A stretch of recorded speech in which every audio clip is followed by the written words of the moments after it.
Good morning, Kahal Kadosh. Beruchim Abaim to everybody. Today, the mega special day of the 23rd day of Sivan, corresponding to the 3rd day of June 2021. Today's class, graciously sponsored by Victor Haim Mizrahi from Mexico, the Ilui Nishmat, his beloved father, Eliyahu Ben Lela Alav Shalom, as well as by Eli and Orit Mimun, the Ilui Nishmat, her beloved father, Yoel Ben Leah, that today the family is finishing the Shiva in Eretz Israel, and Hamavdil by Yehezkel Yofi and family for the Refuah Shelema of Moshe Ben Miriam, as well as a child, Haim Shemuel Ben Leah Yocheved, among all of the Holim of Am Israel. Amen. We say Tizkel HaMizvot to the generous sponsors. So I began the class today, but speaking about the great day of today. So if I ask you a question, what happened today? Today is not a Yom Tov. Today is the 23rd day of Sivan. So let's see where in the entire Tanakh we come across this date. So the answer, I'm giving you the short version. The answer is from Megillat Esther. We know that there was the decree against the Jewish people. And we know that the decree was reversed. Comes the Megillah, chapter 8, verse number 9. Vaikareu sofere hamelech ba'et hahi. Vaikareu sofere hamelech ba'et hahi. And the scribes of the king were called, of Ahashverosh. When is that day? B'chodesh hashelishi, on the 3rd month. Behu chodesh Sivan, and is the month of Sivan. Bishlosha be'esrim bo, on the 23rd day of Sivan. This is not Pirushim. I heard, somebody told me, this is a pasuk in Megillat Esther. Check it out in your books. Chapter 8, verse number 9. Vaikatev kechol asher tziva Mordechai, and it was written according to the guidelines of Mordechai to the Yehudim and the people of the kingdom, asher mehotu be'ad Kush, from the borders of the kingdom of Ahashverosh, from India to Kush, could be Afghanistan, Pakistan, who knows, around that there, but basically Uzbekistan, he says Uzbekistan. Okay, Uzbekistan, I heard of it from a song of Avram Fried, you know, in Uzbekistan. Yes, but that's all I know about Uzbekistan. So it says that today was the day that the decree against Am Israel was officially reversed in an official document by the king. And the pasuk says, "Vayichtov b'shem hamelech Ahashverosh, vayachtom betaba'at hamelech." It was not only written, but it was also sealed. They say in the name of the Ohev Israel, or the Hidushe Harim, one of the great Torah Hachamim, that this day, on the 23rd day of Sivan, it's a day willing and able to reverse all negative decrees against a person and against Am Israel. And no one can deny that we are in trouble. We agree on that. We have seen, we get hit from all sides. We get hit from all sides. If it's a Meron tragedy, COVID, Meron, missiles, anti-Semitism, regretfully alive and well, Israel without government, and the new government coming up may change, God forbid, not for the good, because they don't want to have to do anything to do with religious marriages and rabbinical guidelines, etc. Regretfully, but it's fine. We're not afraid of that. But we are happy that today is a day of resetting the button for Am Israel, which translate individual salvation and collective troubles. We all have issues in our life. We all have challenges in our life. So our Hachamim tell us that a day like today, the person should devote a few minutes to write in the Zechut of Mordechai and Esther. And that's why we say, whenever comes Hanukkah and Purim, etc., what do we say? Bayamim ahem, bazeman hazeh. What does it mean?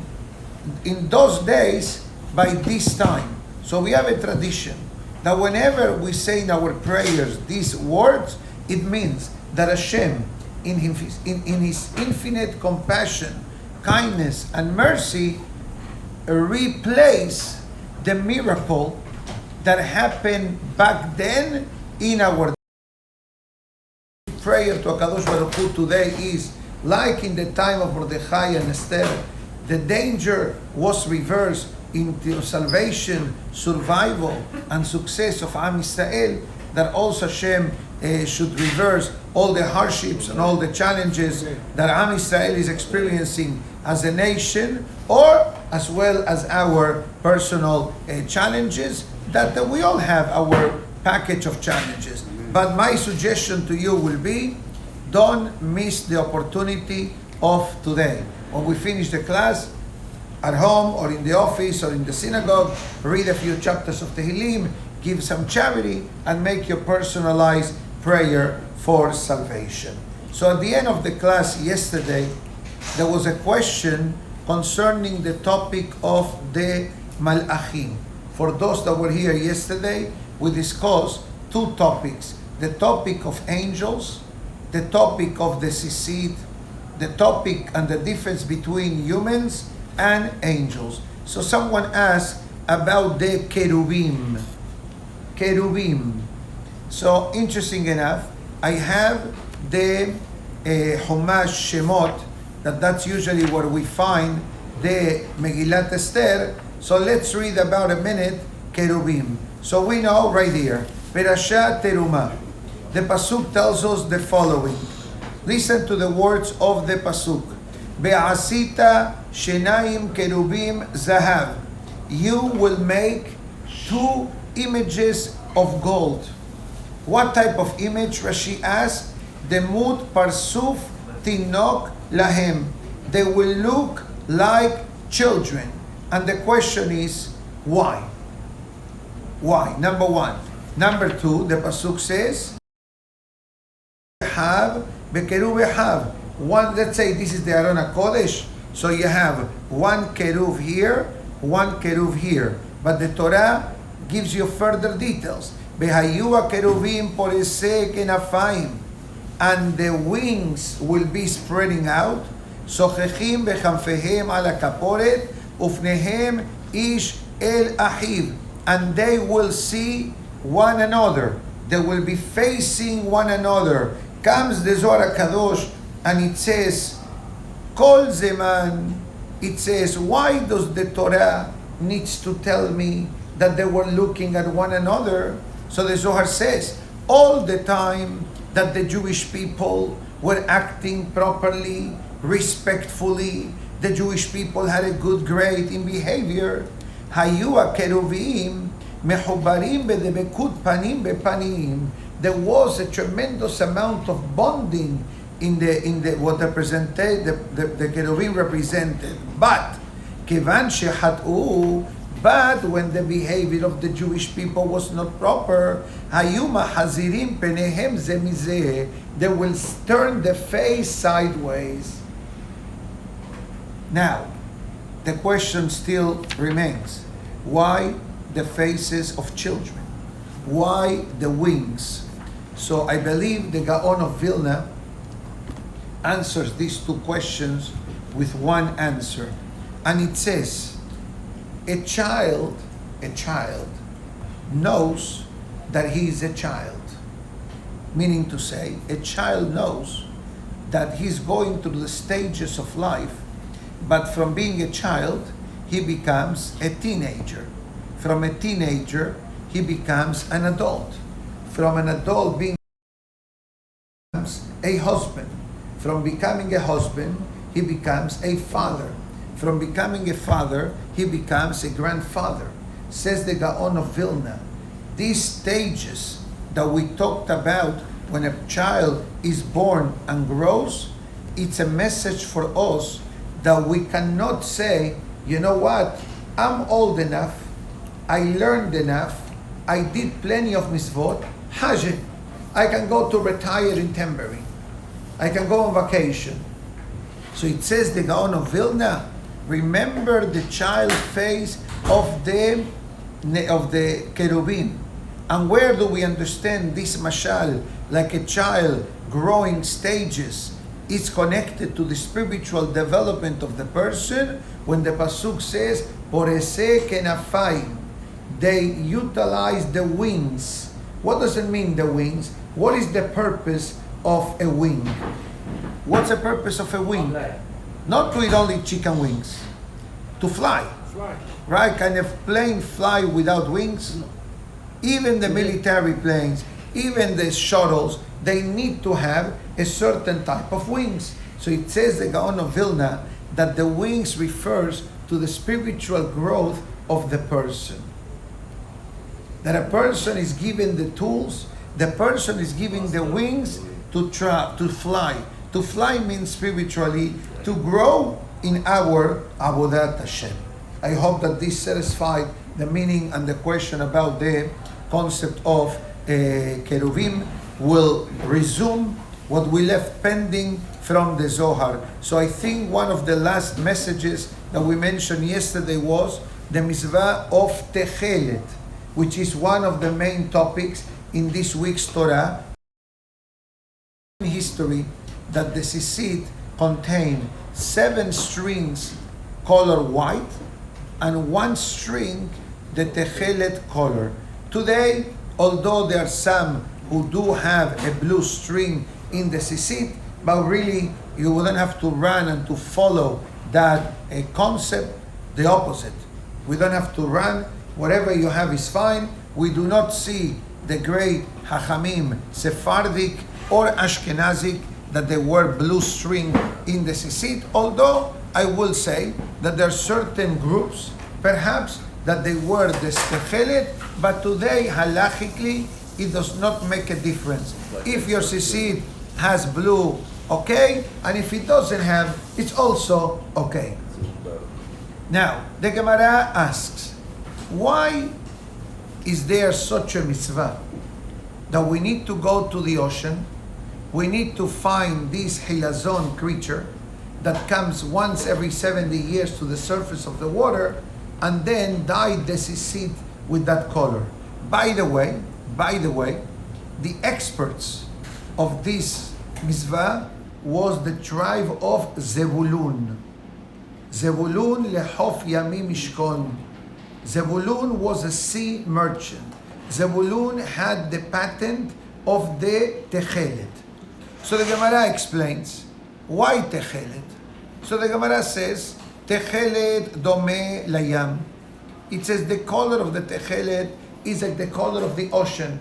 Let's say you go to the top of the building and you look to the ocean on Collins Avenue, right? What color does the ocean appears to be? Blue. That's why I wore today a blue suit and a light blue, light gray tie. Okay? You like it? Matches? Beautiful. Thank you. Anyways, now, so the Gemara says that the yam, the color of the ocean, dome la rakia. It's the color of the heaven. You go to buy paint. There is a paint called blue sky. Blue sky. There is such a color. What does it mean? Yani, it mimics the bluish of this heaven. But the Gemara writes, Berakia dome lekiseh hakavod, that the color blue that the heaven represents is only a reflection of the throne of Hashem. So what does it mean? That the water in the ocean is clear. That the color of the heaven is actually white. But the reason why it's called blue, blue, blue all around is because of the Kiseh HaKavod. The Zohar Kadosh writes and it says that there are 2 additional meanings of the word techelet. And it says, techelet, and I think I may have mentioned this yesterday, is the word tachlit. And that's how we finished the class yesterday. Tachlit means the purpose. the purpose of Am Israel, individually and collectively, it's the combination of the Shamayim Ba'ares. Shamayim Ba'ares means the combination between heaven and earth. But זה זוהר הקדוש, תכלת כנגד מידת המלכות. Malchut refers the concept of Hashem's kingdom in the world. Kabbalistically speaking, we learned this back in the weeks of Sefirat HaOmer, and we learned how Malchut is connected to David HaMelech, right? David Melech Israel, and Malchut corresponds to the mouth of the person. That how careful a person must be. And Bedahuta de Abraham and the Zechut of Am Israel, having the Sisit Hasemizvah, it was given to Am Israel in honor of Abraham Avinu. Now the question is, what has to do Abraham Avinu with this week's Torah portion? Torah portion of today is taking place in the desert after we left Egypt. Between Abraham Avinu and Egypt, Exodus, there were over 400 years.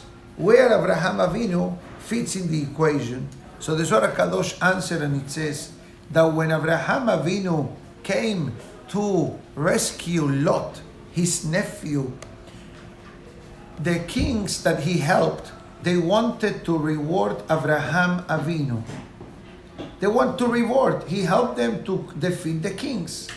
So what did Abraham Avinu do? I don't want anything from you.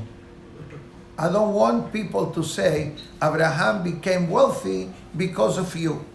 So, but what word did Abraham Avinu said to the king that he was refusing to accept the gift?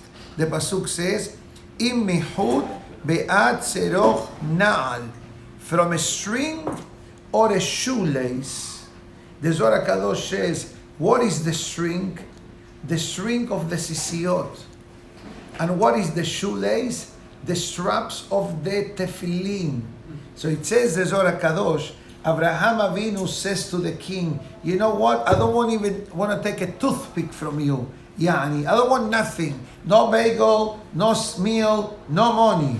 But Abraham Avinu used these words. So the Zohar Kadosh says, Hud. What Hud is he talking about? It says, Shel sisit vetechelet. Now let's put the pieces of the puzzle together. The strings of the sisit. And the Zohar Kadosh explains this in the next paragraph. The Zohar Kadosh says that the strings of the sisit are altogether 8. Each corner of the sisit contains 4 strings. Collective amount, 32. A person who wants to have a good heart, make sure to fulfill the mitzvah of sisit. Why? What's the connection? Because Hebrew heart, how do you say? Lev. Lev, numerical value 32.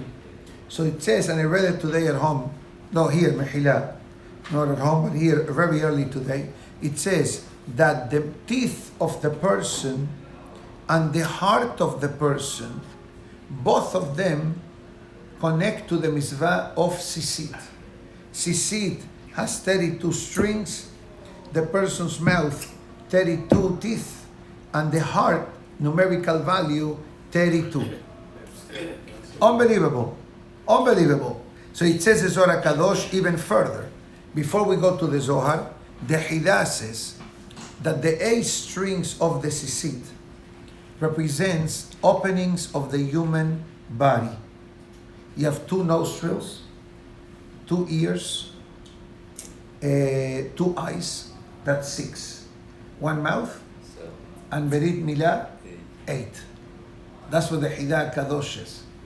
It says every string of the sisit, it's an insurance policy for every opening of the human body. You know what else the sisit represents?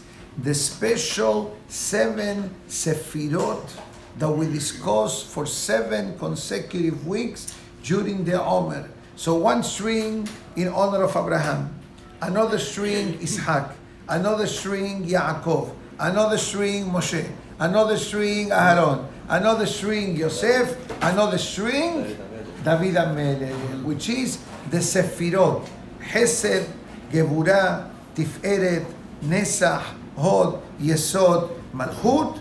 And it says that when it comes to the actual wrapping of the sisit, there are 2 versions in the halacha how you should do your sisit. One opinion says Yod Ke, Vav Ke, 10, 5, 6, 5. Or the version of the Zohar of today, 7, 8, 11, 13. Now, what does exactly all this means? So, don't get excited. I'm just going to take the sisit out. I'm not going to, remove my shirt and everything else. But let's look a minute at the sisit.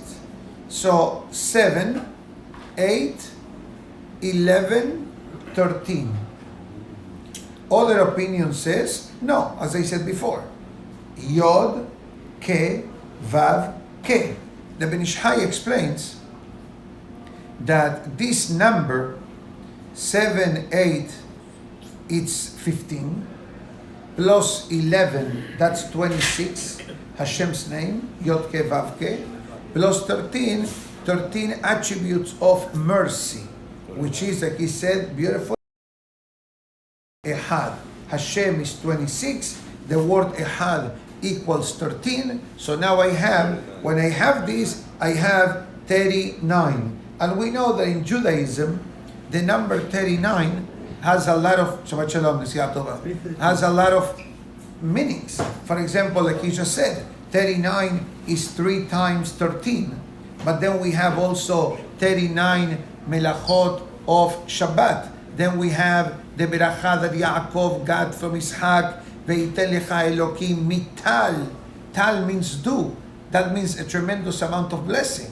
Also the lashes, how many lashes were there? Malkut, how much? 39. Relax, we're not giving Malkut to anybody. Okay? But there was a time that certain transgressions carry a physical punishment. And this was called Malkut. Doesn't mean that they gave Malkut. But there is such a thing in the Torah. In some cases they gave. So it says the Zohar Kadosh that through this we bring all elements put together. The number 7 represents the physical world. The number 8 represents above nature. 7 is matters related to nature. For example, 7 days of the week, 7 weeks of the Omer, 7 years of Shemitah. Number 7, connected to nature. Number 8 is above nature. Number 8 is the connection to Shamayim as well. And the Zohar Kadosh writes and it says that this Techelet came from where? From the river, I think it's called the river, the Kinneret, right? What is the Kinneret? In Tiberias, right? Tiberia. Now, why the Kinneret is called Kinneret as the Zohar Kadosh? Right, but why it's called Kinneret? The Zohar says that Kinneret comes from the word Kinor. Kinor means the harp that David HaMelech used to have hanging next to the bed, and by the heavenly powers, they started to play music by itself, and this will be the alarm clock of David HaMelech alav shalom, in order for him to wake up at midnight.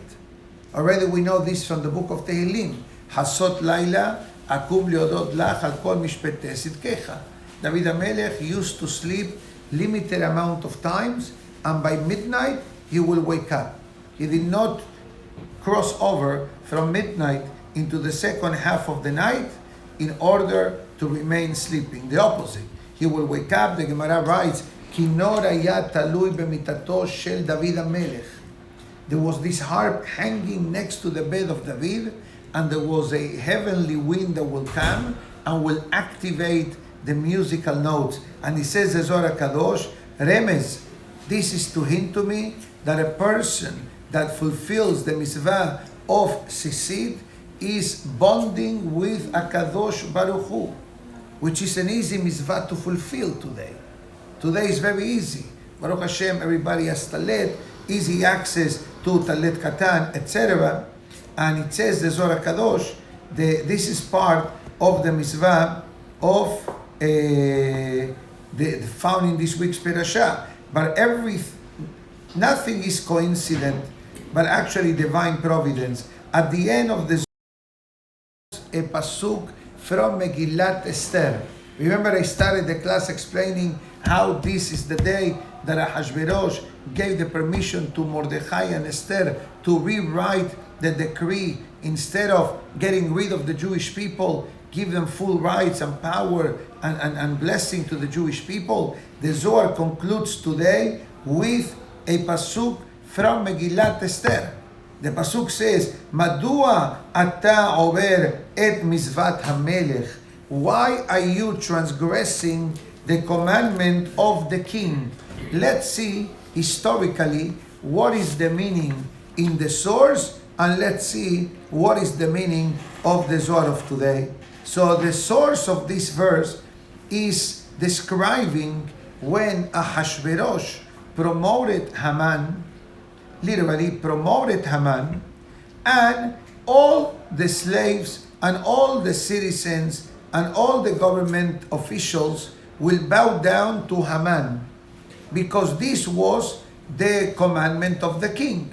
But Mordechai will not prostrate and will not bow down.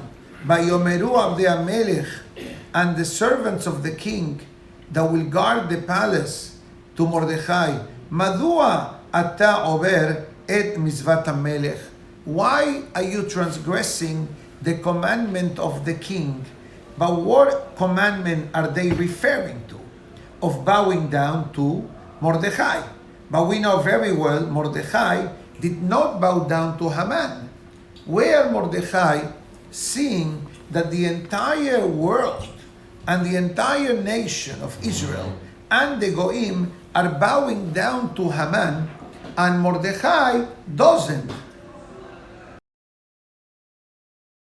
That the power of Mordechai came from his great-grandfather, Binyamin. Remember Binyamin, the son of Yaakov? Who was the forefather of Mordechai? איש יהודי היה בשושן הבירה, ושמו מרדכי, בן יאיר, בן שמעי, בן קיש, איש ימיני. So the lineage goes, Binyamin, Kish, Shaul, Mordechai. I skipped 2-3 generations in between, but if you trace the line, the tree of life of Mordechai, Shaul HaMelech, Kish, and Binyamin, the son of Yaakov. So the Mefarshim say that like Binyamin did not bow down to Esav, so Mordechai did not bow down to Haman. Because don't forget, Esav, Eliphaz, Amalek, Agag, Haman. So to a certain extent, Mordechai and Haman have more or less the same source from Yaakov Avinu. Everything okay? Yeah. Okay, I'm still talking. Zay Gazon. Mehila. Sorry. Mehila. We started late today. Thank you. Thank you anyways. Mahashavat Tova Mishtarefa Lema'aseh. So what do we see? That the Zohar asked this question. Madua ata over et. Why are you transgressing the commandment of the king? Says the Zohar Kadosh, What commandment? What, Ahashverosh said something, automatically you call him a commandment of the king to be in the Zohar HaKadosh? So we need to understand a secret of Megillat Esther. That many times Megillat Esther says, Hamelech, Ahashverosh, Hamelech, Hamelech. You know who is this referring to? To HaKadosh Baruch Hu. Where do we learn it from? Back to Megillat Esther. Remember the pasuk that says in the middle of the Megillah, Balayla hahu nadeda shinat hamelech. What does it mean? That night, the king could not sleep. Who is this king referring to? HaKadosh Baruch Hu. Bayomer. And it says, Lehavi et sefer hazichronot divrei hayamim bayu nikraim lifnei hamelech. God is thinking about what's happening in the kingdom of Ahashverosh, that his children are going to be slaughtered and erased worse than Hitler. If we thought that Hitler was bad through the Holocaust, Haman was worst. Because what was Haman's plan? Lehashmir, exterminate. Le'abed, erase. Laharog, slaughter. Beyom echad, in one day. Ushlalam laboz. You know what's the meaning of ushlalam laboz? It means, God forbid, you kill a Jew, you get his home. The company becomes yours. This was the incentive. A Jew put a property for sale, don't buy it. In a few days, Haman's edict is going to become activated. There is no need. Haz v'shalom. So it says, Kaviyachol, the Borei Olam says, I cannot allow such a thing to happen. And that's why the pasuk says, bring the Sefer HaZichronot. What is Sefer HaZichronot? Is the book in Shamayim of overdraft protection. What does it mean? What happens if a person issues a check and the check doesn't have funds to be covered? Bounces.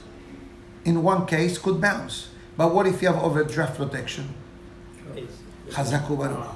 Now, how do you qualify to be inscribed in the overdraft protection? So the Mishnah in Pirkei Avot says, when people learn Torah together, listen to this pasuk from the Navi, which is found in Pirkei Avot.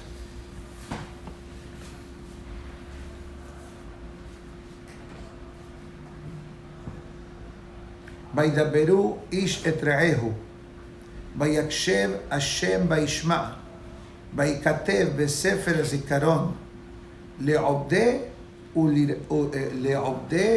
שמו ולראה אותו. The Mishnah in Pirkei Avot says, אז ידברו איש אל רעהו, two people talking about Torah, ויקשב השם וישמע, God listens. Oh, now there are two of my children learning Torah together. This is music to my ears. What does he listens to their Torah learning by Ichtov, and then he writes Besefer HaZichronot, in the book of memories.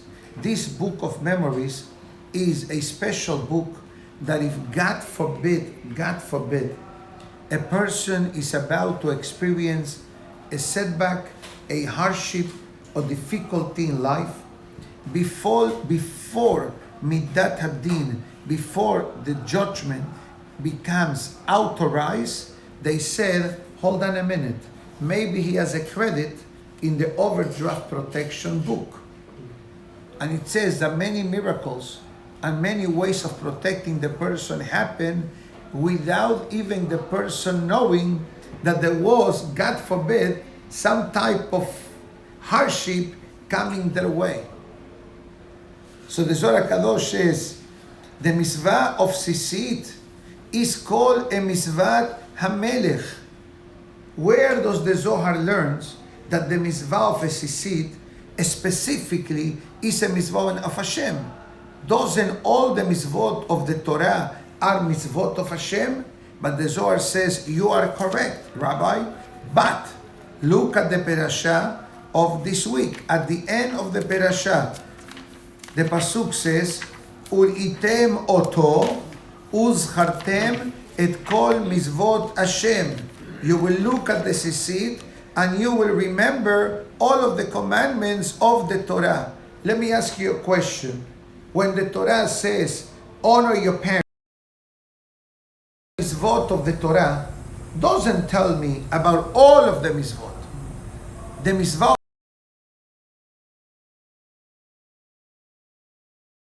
of sisit is mitzvot of the Torah doesn't tell me about all of the mitzvot. The mitzvah of sisit is the exception. So the Zohar Kadosh says, you know why? The mitzvah sisit, mitzvah hamelech hi. It says when a person wears sisit, it's like you're wearing the uniform of HaKadosh Baruch Hu. A Yehudi has uniforms. One is called the Berit Milah. One is called the Tefillin, the Talet, the Sisit, the Kippah, the Shabbat, family purity. And maybe a lady is listening to this class, or ladies, I'm sure there are more than one, listening, and they say, Rabbi, you spoke only to the men. What about us? What about our mitzvah of sisit? So we all know well that the fact that the mitzvah of sisit is a mitzvah that has a specific time frame, ladies are exempt. But as the Ben Ish Hai writes, that a lady can become a partner in the performance of the mitzvah of sisit of the husband. How? One answer is by reminding the husband to wear the sisit. Another suggestion, when the wife takes care of the garments, so to speak, depends on the household arrangement. You know, sometimes husband do, sometimes ladies do. So if a lady does it, fine. She doesn't do it, it's fine. But the idea is, it says separate the strings of the sisit. You know, the strings of the sisiyot should be separated. Each string by itself. Nothing is tangled. And Baruch Hashem, you have the four corners of the sisit. And we already learned this a while back, that in this concept of the sisit, and we already learned this a while back, that in this concept, we discussed before the numbers. Remember, 7, 8, 11, 13. Then we discussed the meaning of the numbers of the strings. But then we can also add here, 1, 2, 3, 4, 5. The 5 books of the Torah, Hamisha Amshe Torah. But according to the Halakha, each knot is double. So you have 2, 4, 6, 8, 10. The 10 commandments of the Torah. So look at this. In the corner of the sisit you have 8 openings of the body, Hashem Echad, the 5 Humashim of the Torah, and the 10 commandments of the Torah. We can go on, but I think that for today we cover a lot of ground. We talked about the Keruvim. We discussed different perspectives of the sisit. We quoted 2 or 3 verses from Megillat Esther. But remember the opening statement of today's class. Today is a mega day to pray. Take a few moments. Whatever you need to pray for, pray. Why? Because whatever was scheduled to happen back then, it was reversed. So from darkness, we were taken into light. And from hardship, we were taken to redemption and to freedom. So who knows? Maybe Mashiach comes any moment. Today is definitely a key day.